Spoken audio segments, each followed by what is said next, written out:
बीडमध्ये मनसे अध्यक्ष राज ठाकरे यांच्या वाहनावरती सुपारी फेकून उद्धव ठाकरे गटाच्या कार्यकर्त्यांनी घोषणाबाजी केली होती।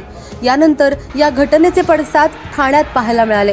ठाण्यात शनिवारी उद्धव ठाकरेंचा कार्यकर्ता मेळावा पार पडला। या ठिकाणी मनसैनिकांनी मोठा राडा केला। मनसेच्या आक्रमक कार्यकर्त्यांनी उद्धव ठाकरेंच्या वाहनावर शेण फेकलं, बांगड्या आणि नारळही फेकले। त्यामुळे तिथे तणावाचं वातावरण निर्माण झालं। ठाण्यातल्या गडकरी रंगायतांमध्ये उद्धव ठाकरेंचा मेळावा होता, मात्र या मेळाव्याच्या ठिकाणी मनसे कार्यकर्त्यांनी गोंधळ घातला। या साऱ्यात महिला आंदोलकांचा मोठा सहभाग असल्याचं सांगितलं गेलं। संतप्त कार्यकर्त्यांनी उद्धव ठाकरेंविरोधात घोषणाबाजी केली। यावेळी पोलिसांनी मनसे कार्यकर्त्यांना अडवण्याचा प्रयत्न केला, मात्र कार्यकर्त्यांनी उद्धव ठाकरेंच्या वाहनावरती शेण फेकलं। त्यामुळे तणाव वाढला। यात पोलिसांनी परिस्थिती नियंत्रणात आणण्याचे प्रयत्न केले। जवळपास 50 ते 60 मनसे कार्यकर्ते इथे आल्याने तणाव निर्माण झाला। यात महिला कार्यकर्त्यांची संख्याही मोठी होती।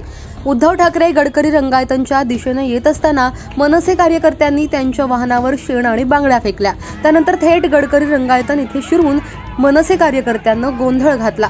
पोलिसांनी कार्यकर्त्यांना ताब्यात घेतल्याचंही सांगितलं गेलं।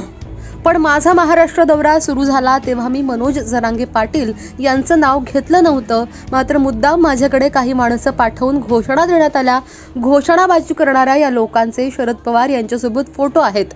काल बीडमध्ये घडलेल्या प्रकारात तर उद्धव ठाकरेंच्या शिवसेनेचा जिल्हा प्रमुखच सहभागी होता। जरांगे पाटलांच्या आंदोलनाच्या आडून शरद पवार आणि उद्धव ठाकरे हे विधानसभेत मतं मिळवण्यासाठी राजकारण करत आहेत। मात्र तुम्हाला जे करायचंय ते करा, माझ्या नादी लागू नका, नाहीतर माझी पोरं काय करतील हे तुम्हाला समजणारही नाही, असा आक्रमक इशारा मनसे अध्यक्ष राज ठाकरे यांनी छत्रपती संभाजीनगरमधल्या पत्रकार परिषदेत दिला होता। त्या पार्श्वभूमीवरती हे सारं घडलं। यावर तुमचं म्हणणं काय? खाली कमेंट बॉक्समध्ये अवश्य कळवा आणि पाहत रहा लोकमत।